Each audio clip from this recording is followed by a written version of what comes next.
세상엔 다양한 형태의 삶이 존재합니다.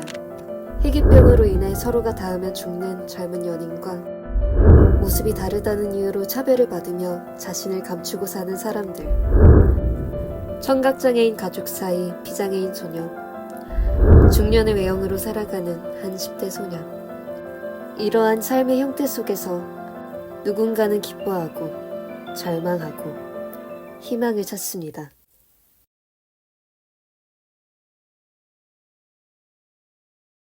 안녕하세요.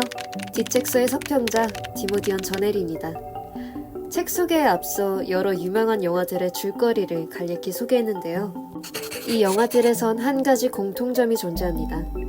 등장인물들의 생활 모습 모두 유전과 깊은 연관이 있다는 것이죠. 실제로 여러 문화예술은 유전학을 바탕으로 소재를 삼는 경우가 많습니다. 그러나 유전 시스템이 우리의 삶에 어떤 영향을 주는지에 대해서는 전공자가 아닌 이상 자세히 알기는 어렵습니다. 유전을 어려워하거나 인간의 생활 모습에 궁금증이 있는, 또 유전이 부담스럽게 느껴지는 사람들에게 유전에 대한 흥미를 붙여주는 책. 오늘 소개해드릴 책은 유전자를 알면 장수한다 입니다.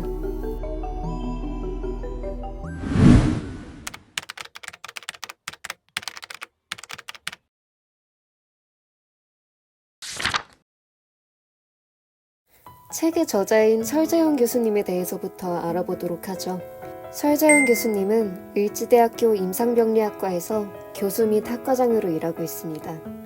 대학교에서 실제로 수업했던 강의 내용을 정리한 것이 바로 본 책이죠. 설재현 교수가 어떤 의미로 책의 제목을 선정했는지는 본문 중에 언급이 되는데요. 기독교 신자인 설재현 교수는 모세의 10계명에 부모님을 공경하면 장수한다는 내용을 보고 부모님을 공경하라가 아닌 장수한다는 점에서 의문이 들었다고 합니다. 곰곰이 생각한 교수님은 자신의 경험을 돌아봤을 때 부모님과의 연관성이 존재하는 부분들을 발견하게 되었죠. 이후 유전학을 공부하면서 부모와 자식 간의 유전적인 공유, 부모 각각의 유전자 50%가 닮아있기 때문이란 것을 알게 됩니다. 교수님은 이를 강조하며 유전자의 중요성을 부각하기 위해 책의 제목을 유전자를 알면 장수한다로 지은 것입니다.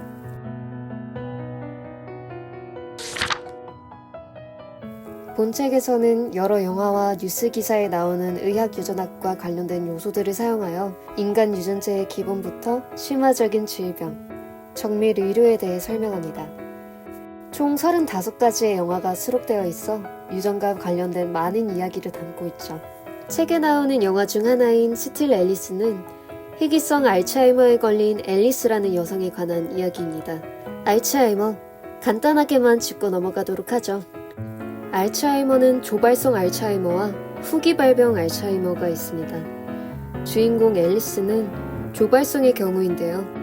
조발성 알츠하이머는 65세 이전에 발병하고 유전성이 강하며 치매 발병 원인으로는 매우 드문 케이스입니다.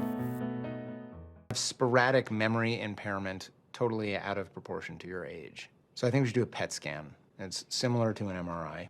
What in particular would you be looking for? I want to see if the results are consistent with Alzheimer's disease. I'm sorry. I also read that high amyloid is associated with conditions other than Alzheimer's. Unfortunately, in Alice's case, this corroborates the clinical symptoms that she's presenting. 엥? 이게 끝이라고? 네, 이게 끝입니다. 이 책을 읽고 나서의 저의 반응이었습니다.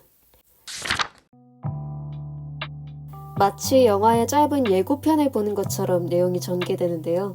여러 영화의 부분적인 요소들에서 유전학을 설명하는데 이야기들이 제법 흥미롭고 신기하게 다가왔으나 지식의 습득보다는 재밌어 보이는 영화 내용에 더 초점을 맞춰 읽게 되더라고요.